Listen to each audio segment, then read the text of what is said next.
Il m'avait réservé un motel, même pas un hôtel, juste un green view inn en bord de route, avec des rideaux marrons et une machine à glaçons clignotante à l'entrée. J'ai reçu l'email 2 nuits avant la cérémonie de remise des diplômes. Johan, nous avons organisé ton hébergement. Marc et Leslie seront avec nous dans la suite du centre-ville. La limousine passe les prendre à 9h15. C'est tout. Aucune félicitation. Aucun, nous sommes fiers de toi. Juste une confirmation de réservation, et un silence éloquent. Marc est mon grand frère.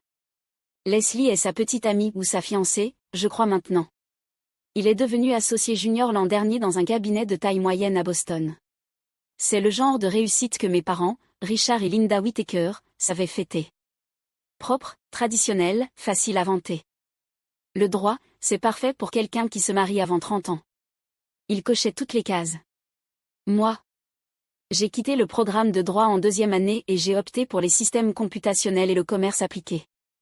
J'ai commencé à créer des modèles, puis lancé un petit projet pilote en IA via un incubateur à but non lucratif. Mon père avait appelé ça « du bricolage tech en freelance » la dernière fois que je lui en ai parlé. Il avait regardé mon CV pendant à peine 15 secondes et dit « ça manque de direction ». Alors non, le motel ne m'a pas surprise. Mais ça faisait mal quand même. Je ne demandais pas grand-chose, même pas de fleurs, juste qu'on me traite comme si j'avais ma place. Je suis arrivée tard. La moquette sentait vaguement le lysol et la fumée de cigarette. Le réceptionniste m'a demandé si j'étais en ville pour un mariage. J'ai dit non. Puis je suis restée debout un moment dans la chambre, ma valise encore fermée. Ma toge de fin d'études était pliée dans le sac en plastique de la boutique du campus. Personne ne s'était proposé pour la défroisser. Personne ne m'avait demandé ce que je comptais porter en dessous. J'ai sorti mon ordinateur portable et ouvert le tableau de bord du projet Athéna. L'interface a clignoté. 6 nouvelles écoles venaient de s'inscrire pour lancer des modules d'apprentissage en IA dans des zones défavorisées. J'ai consulté les données, les notes montaient, des enseignants demandaient des prolongations, et un petit mot m'attendait d'une élève nommée Maya, dans l'Ohio. Je n'aurais jamais cru pouvoir créer quelque chose d'intelligent. Merci. J'ai fermé les yeux un instant. C'est ce genre de travail que je n'évoquais jamais au repas. Il connaissait le GPA de Marc. Il publiait ses promotions, mais jamais il ne m'avait demandé comment je payais mon loyer dans une zone aussi chère de la baie de San Francisco. Il ne savait pas que j'avais été invité à une table ronde du ministère de l'Éducation le mois prochain, ni qu'un comité consultatif se réunissait avec moi tous les 15 jours pour discuter de nos plans d'expansion nationale. Je ne leur disais rien. À un moment donné, j'ai simplement arrêté d'essayer. Linda, ma mère, m'avait envoyé un SMS ce matin-là. Apporte des talons qui ne font pas trop de bruit. On sera assis près de la scène, et les caméras seront braquées sur Marc. J'ai baissé les yeux vers mes chaussures, des ballerines noires, usées au talon. De toute façon, personne ne prendrait de photos de moi. Par la fenêtre du motel, une enseigne néon vacancy clignotait dans l'obscurité. La limousine, au centre-ville, attendrait sûrement devant le Marriott, avec du champagne frais à l'arrière. Moi, je prendrais un bus urbain le matin, avec 2 correspondances. Personne ne serait là quand on prononcerait mon nom. Et je commençais à me demander si ce n'était pas mieux ainsi. Elle est arrivée juste après 7 heures, enveloppée dans ce même vieux manteau gris qu'elle portait depuis mon lycée. Evelyn Whittaker, ma grand-mère. Elle ne frappait jamais comme une étrangère. Elle tapotait, une seule fois, et entrait sans attendre. J'ai apporté une tarte, a-t-elle dit. Le réceptionniste du motel a voulu me facturer une assiette en carton, alors j'ai pris une serviette. J'ai levé les yeux de mon ordinateur. Elle tenait une petite boîte de pâtisserie marron et quelque chose d'autre sous le bras, des coins épaissis bleu marine, effilochés par le temps. Elle s'est assise au pied du lit comme si elle l'avait fait 100 fois, comme si nous étions à nouveau dans sa vieille ferme du Michigan, où je passais mes étés à construire des bricoles avec des boîtes de conserve et du fil dénudé. Je me suis dit que je te verrais avant demain, a-t-elle ajouté. Ta mère m'a dit que tu serais occupée, mais je me suis dit qu'une fille peut bien trouver un moment pour sa grand-mère, surtout quand la dite fille est sur le point d'obtenir son diplôme en tête de promotion. J'ai souri sans répondre. Evelyne n'a rien dit de la chambre ni de la lampe qui bourdonnait faiblement. Elle n'a pas demandé où Marc logeait. Elle savait. Bien sûr qu'elle savait. Au lieu de cela, elle a ouvert le paquet bleu marine, un vieil album de coupures, à coins cornés et feuilles plastifiées jaunies par l'âge. À l'intérieur, des articles de journaux, des mets imprimés, même un flyer du club de robotique que j'avais fondé à 14 ans. Tu penses que je ne regardais pas, dit-elle doucement. Chaque fois qu'il levait les yeux au ciel devant tes projets, moi je gardais tout ça. Elle a tourné la page. Une photo de moi à 17 ans, tenant un prix d'innovation au niveau de l'État. Mes parents n'étaient pas venus à la cérémonie. Evelyne m'avait conduite là-bas pendant 5 heures, puis ramenée 5 heures. J'avais oublié à quel point je paraissais petite sur ce cliché. Ils n'ont jamais su où te placer, a-t-elle commenté. Marc, c'était simple, CV impeccable, petit ami stable, chaussures cirées. Mais toi, tu étais trop discrète pour correspondre à leur cadre. Elle a fouillé dans la poche de son manteau et sorti une enveloppe, non scellée, juste pliée soigneusement une fois. J'ai investi en toi il y a quelques années, a-t-elle expliqué. J'ai pris sur les économies de grand-père. Tu m'avais dit de ne pas le faire, mais je l'ai fait quand même. Tu disais que tu me rembourserais. Tu l'as déjà fait. J'ai ouvert l'enveloppe. Dedans, un mémo d'une page adressée au doyen des affaires académiques. Il listait les détails du donateur pour la future annonce. Elle avait signé là où c'était nécessaire, et me laissait la suite. Donne-le-lui demain, avant la cérémonie. Dis-lui la vérité, que ce n'était pas seulement pour toi. C'était pour tous les gamins que tu as aidés. C'est pour eux que la lumière est. Je ne savais pas quoi dire, alors je ne dis rien. Je refermai l'album et le posai doucement sur la commode. Evelyne me tapota la main. Ils ne comprendront peut-être jamais, J.O. Mais quelqu'un comprend toujours. C'est ça sur quoi tu t'accroches. Avant de partir, elle posa un baiser sur ma joue et redressa mon col, comme si j'avais de nouveau 5 ans. Puis, à la porte, elle ajouta. Mais quelque chose avec des poches de main. Tu voudras les mains libres quand les applaudissements commenceront. Le matin, j'ai quitté le motel tôt. L'air était frais, chargé du brouillard matinal californien, et les vitres du bus étaient encore humides de rosée.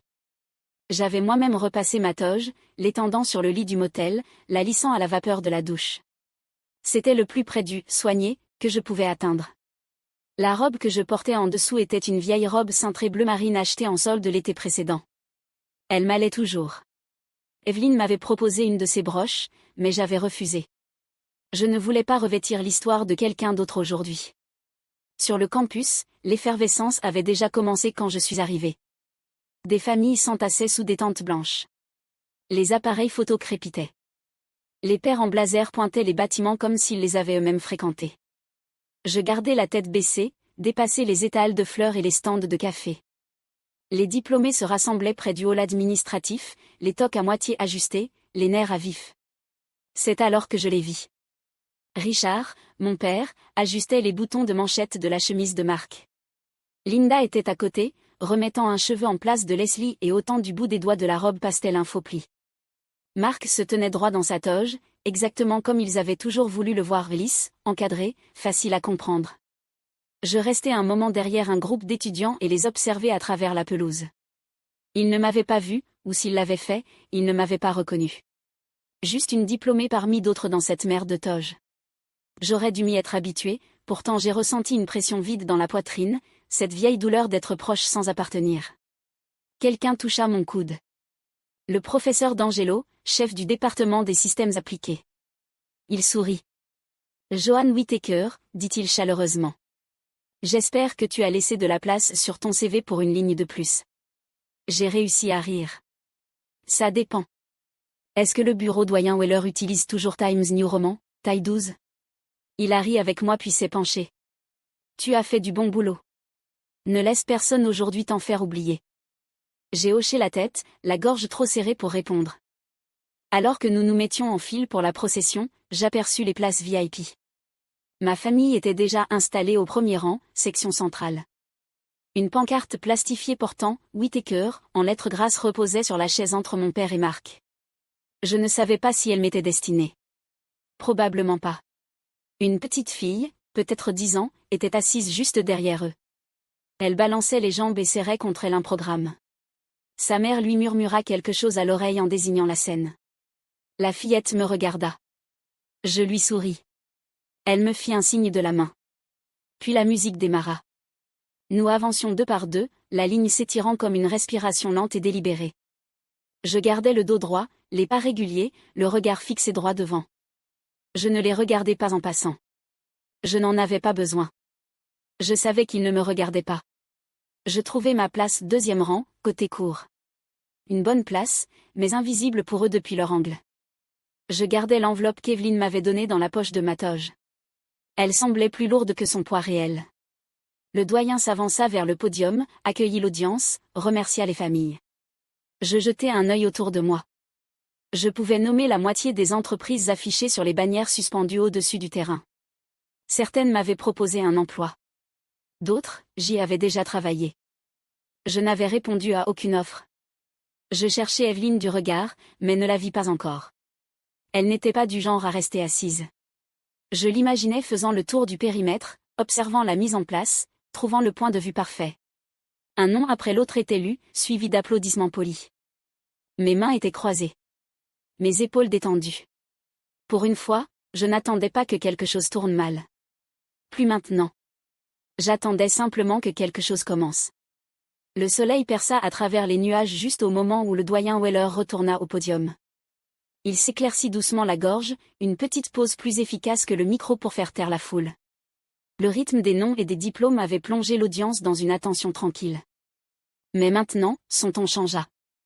Avant de poursuivre la remise des diplômes, commença-t-il, nous souhaitons reconnaître une contribution faite non seulement à ce campus, mais bien au-delà de ses frontières. Je me redressai légèrement, sentant le coin de l'enveloppe d'Evelyne contre mon flanc. Je n'avais pas parlé directement au doyen. Evelyne s'en était chargée. Mais je connaissais les mots qu'elle avait écrits. Je les avais lus 3 fois la veille au soir. Le doyen Weller continua. Chaque année, nous avons la chance d'assister à des réalisations remarquables de la part de nos diplômés. Mais, de temps à autre, l'un d'eux œuvre si discrètement, si obstinément, que l'ampleur de son impact nous échappe, jusqu'à ce que nous prenions enfin le temps de regarder. Je le sentis, ce basculement. Mes parents, 3 rangs devant moi, se redressèrent. Linda baissa son téléphone. Marc inclina la tête. Même Richard, qui n'avait presque pas levé les yeux depuis le début, releva le menton. Cette année, l'université de Stanford est fière d'honorer Joan Whittaker, promotion 2025, dit le doyen, sa voix désormais bien assurée, dont l'initiative éducative en intelligence artificielle, le projet Athena, a touché plus de 28 000 élèves dans des écoles publiques sous-financées à travers le pays. Un bref silence suivit, ce genre de silence qui retient son souffle, puis une vague de chuchotements. Mon nom ne figurait pas dans le programme. C'était volontaire. Je ne voulais pas de gros titres. Je n'avais même pas prévu de monter sur scène, jusqu'à ce qu'Evelyne me rappelle que, parfois, être vu, ça compte. Le doyen désigna l'écran géant derrière lui. Un diaporama démarra, photo de classe après l'école en Virginie occidentale, d'un labo de robotique dans le Montana rural, d'un programme du soir pour adultes dans le Queens. Dans chaque cliché, des élèves penchés sur des ordinateurs portables, des filles en grosses lunettes tenant des microcontrôleurs, des tableaux blancs couverts de codes griffonnés. Grâce à son association, Joan Whittaker a discrètement établi des partenariats avec plus de 60 districts, poursuivit-il.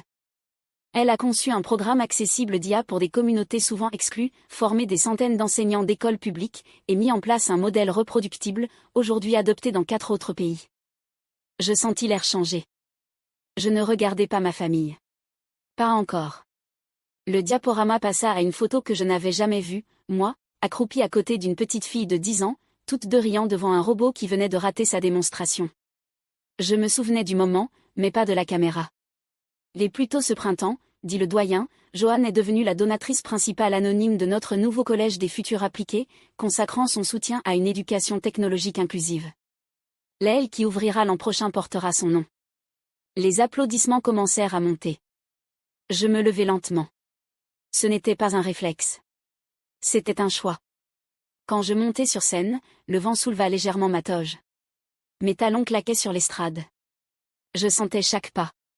Le doyen Weller m'accueillit avec un hochement de tête chaleureux et me tendit la main. « Félicitations, Joan, dit-il. Et merci de nous rappeler ce qu'est le vrai leadership. » Je lui serrai la main, mais je ne pris pas le micro. Ce n'était pas le moment pour les mots. Pas encore.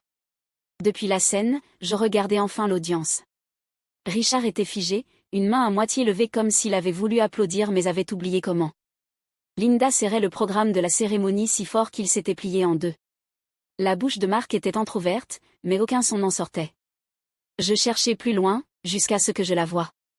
Evelyne se tenait juste derrière la clôture, entre 2 photographes. Elle n'applaudissait pas. Elle regardait. Comme toujours. Comme elle l'avait fait depuis les gradins à chaque foire scientifique où il n'était jamais venu. Les applaudissements durèrent plus longtemps que je ne l'aurais cru. Quand je regagnai ma place, quelqu'un me serra la main. Je ne vis pas qui.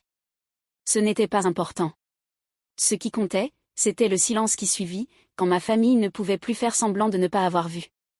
Il m'attendait à l'extérieur du chapiteau de la réception, debout dans la maigre ombre d'une bannière Stanford empruntée.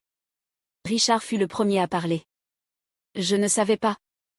Commença-t-il, mais les mots tombèrent à plat, comme s'il était entré dans une pièce sans se souvenir pourquoi. Je le regardai. Tu n'as pas demandé. Linda fit un pas en avant, la voix à peine tremblante. Johan, pourquoi tu ne nous as rien dit? On aurait. Vraiment, demandai-je, ni amer, ni en colère, juste fatigué. Marc bougea à côté d'eux, les bras croisés. Il baissa les yeux vers l'herbe, puis les releva vers moi. Alors c'est quoi, ça? Un genre de discours? Tu voulais prouver quelque chose? Je faillis sourire. Cette partie de lui n'avait pas changé. Non, répondis-je. Ce que j'avais à prouver s'est prouvé tout seul. Il restait là, encore habillé pour la photo de quelqu'un d'autre. La veste de costume de Marc avait toujours un pli discret à l'épaule, là où mon père l'avait sans doute arrangé plus tôt. Linda tenait son sac comme elle serrait les feuillets de l'église quand je portais les mauvaises chaussures. Richard s'éclaircit la gorge. Pendant tout ce temps, on pensait que tu avais du mal à trouver ta voix. C'était le cas, dis-je. Mais pas de la façon dont vous le pensiez. Il y eut un moment de pause. Pas un silence total, mais quelque chose d'approchant. Ce moment suspendu où plus personne ne sait quoi dire, parce que la version de vous qu'ils avaient en tête ne colle plus. La voix de Linda s'adoucit. On est fiers de toi. Et elle le pensait. Je l'entendais. Mais j'entendais aussi tout ce qu'elle ne disait pas. Le regret, la réécriture, la recherche soudaine de nouvelles histoires à raconter à leurs amis. Vous êtes fiers de moi maintenant, dis-je. Maintenant que j'ai fait quelque chose que vous pouvez comprendre. Non, répondit Richard, précipitamment. On était juste. On ne l'a pas vu. Vous n'avez pas regardé. Cela l'arrêta.